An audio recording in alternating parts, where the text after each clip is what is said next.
안녕하세요, 여러분. 오늘은 아주 특별한 사건 파일을 함께 열어보려고 합니다. 바로 폴란드라는 한 나라를 뒤흔들고 그 심장을 파고든 5명의 스릴러 거장들에 대한 이야기입니다. 준비되셨나요? 그런데요, 이건 단순히 범인이 누구냐를 쫓는 그런 이야기가 아니에요. 이건 말이죠. 한 국가의 영혼, 그 깊숙한 곳에 숨겨진 상처와 어두운 이면을 파헤치는 그런 종류의 이야기입니다. 자, 지금부터 이 거대한 사건 속으로 함께 들어가 보시죠. 모든 사건에는 현장이 있죠. 이 새로운 폴란드 스릴러라는 장르가 탄생한 그 사건 현장은 과연 어떤 모습이었을까요? 먼저 그 배경부터 한번 살펴보겠습니다. 자, 이걸 한번 보세요. 1989년 민주화 이전, 그러니까 공산주의 시절에는요, 범죄 소설이라는 게 사실상 국가를 선전하는 도구에 가까웠어요. 경찰은 언제나 정의롭고 완벽한 영웅이었죠. 누가 범인인지만 찾으면 끝나는 아주 단순한 구조였습니다. 하지만 민주화가 되면서 이 모든 판이 완전히 뒤집힙니다. 그렇게 탄생한 새로운 장르를 바로 크리미나우라고 부릅니다. 이게 정말 중요한데요. 크리미나우는 그냥 범죄 소설이 아니에요. 범죄는 일종의 렌즈 혹은 창문 같은 겁니다. 그 창문을 통해서 사회의 부조리, 역사적인 상처, 그 깊은 속을 들여다보는 거죠.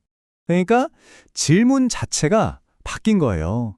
예전에 그저 누가 죽였나에만 관심이 있었다면 이제는 대체 왜 이런 일이 일어났나를 묻기 시작한 겁니다. 우리 사회가 어떻게 이런 괴물을 만들어냈는가? 이 질문, 이게 바로 폴란드 스릴러의 핵심입니다. 자, 그럼 이 거대한 흐름을 만들어낸 핵심 용의자들, 아니 핵심 인물들이 있겠죠? 소위 빅5라고 불리는 5명의 거장들인데요. 지금부터 한 명씩 프로파일링을 시작해 보겠습니다. 첫 번째 용의선상에 오른 인물, 바로 지그문트 모어시프스키입니다. 이 사람 별명이 사회 비판의 검사예요. 전직 저널리스트 출신답게 그 펜 끝이 정말 외섭습니다. 현대 폴란드 사회의 아픈 곳을 아주 정확하게 찔러내죠. 그의 대표작 테오도르 샤츠키 3부작을 보면요, 주인공이 아주 평범하고 좀 지쳐있는 검사거든요. 근데 이 사람이 우연히 맡게 된 사건이 파고들수록 점점 커지는 거예요. 결국 공산주의 시절 비밀경찰이라는 거대한 망령과 맞닥뜨리게 되죠. 단순 범죄 수사물이 순식간에 묵직한 사회 고발 드라마로 변하는 순간입니다. 자, 두 번째 인물은 마레크 크레예프스키. 이분은 폴란드 스릴러를 거의 예술의 경지로 끌어올렸다는 평가를 받아요. 레트로 누아르의 설계자라고 불리는데 그 이름처럼 과거의 어둡고 축축한 시대로 우리를 끌고 들어갑니다. 배경이 1920년대, 30년대의 브레슬라우라는 도시인데요. 지금의 브로츠와프죠. 1차 대전 패배 후에 광기와 타락이 도시 전체를 집어삼킨 그런 시대입니다. 주인공인 에버하르트 모크 형사는 또 굉장히 이중적인 인물이에요. 지식인이면서 동시에 폭력과 부패에 찌들어 있거든요. 선과 악의 경계에 서 있는 이 반영웅을 통해 시대의 그 짙은 어둠을 온몸으로 느끼게 되죠. 세 번째 거장은 프로파일링의 여왕, 카타르지나 본다입니다. 이 작가는 문학은 내장을 끄집어내야 한다는 말을 남겼을 만큼 정말 강렬한 이야기를 쓰는 걸로 유명해요. 폴란드에 프로파일러라는 개념을 제대로 알린 장본인이기도 하죠. 주인공 사샤 자우스카를 보면 알코올 중독에 시달리는 동시에 범인의 심리를 꿰뚫어보는 천재 프로파일러예요. 여기서 정말 대단한 건 이 작가가 실제 폴란드 역사에 있었던 비극적인 사건들, 예를 들면 1946년에 있었던 정교회 신자 학살 같은 끔찍한 과거를 현재의 연쇄살인 사건과 기가 막히게 엮어낸다는 겁니다. 과거의 상처가 현재의 비극을 낳는 거죠. 네 번째 인물로 넘어가 볼까요? 보이헤르 흐미엘 라르츠. 이 작가의 작품에선 뭐랄까 지독하게 현실적인 삶의 냄새가 납니다. 도시 리얼리즘의 대가라고 불리는 이유가 있죠.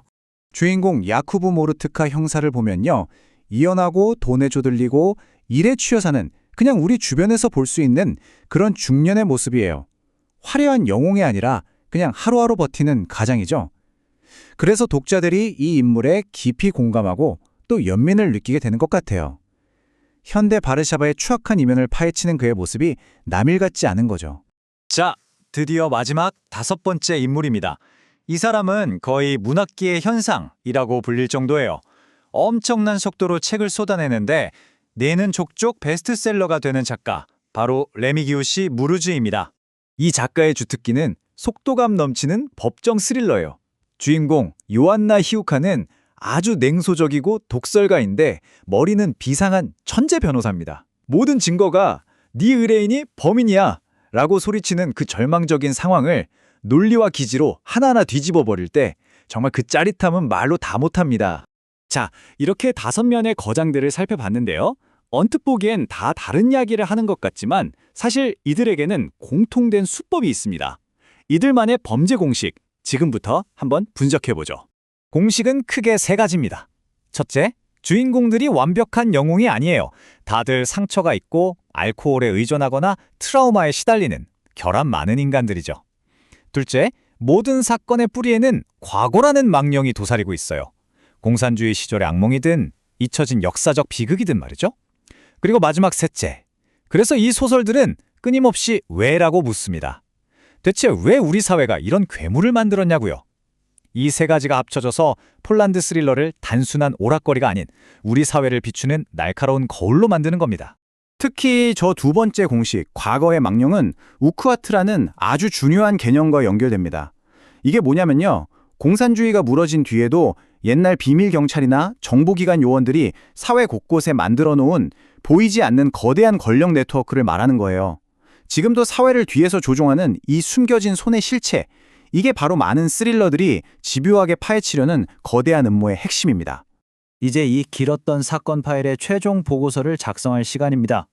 이 모든 사건들 너머에 있는 진짜 진실, 이 소설들이 우리에게 정말로 말하고 싶었던 건 과연 무엇이었을까요? 결론은 이겁니다. 폴란드의 현대 스릴러는요, 단순히 사람을 죽고 죽이는 범죄 소설이 아니라는 거죠. 이건 사회를 비평하는 렌즈이자 골마 터진 역사적 상처를 도려내는 날카로운 메스와도 같습니다. 사회를 진단하고 과거를 고발하고 결국엔 지금 우리는 어떻게 살고 있는가를 돌아보게 만드는 아주 강력한 도구인 셈이죠. 어쩌면 때로는 딱딱한 뉴스 기사보다 한 편의 소설이 더 많은 진실을 우리에게 보여주는 건 아닐까요? 이 질문을 여러분께 남기면서 오늘 폴란드 스릴러 거장들에 대한 브리핑 여기서 마치겠습니다. 지금까지 함께해 주셔서 감사합니다.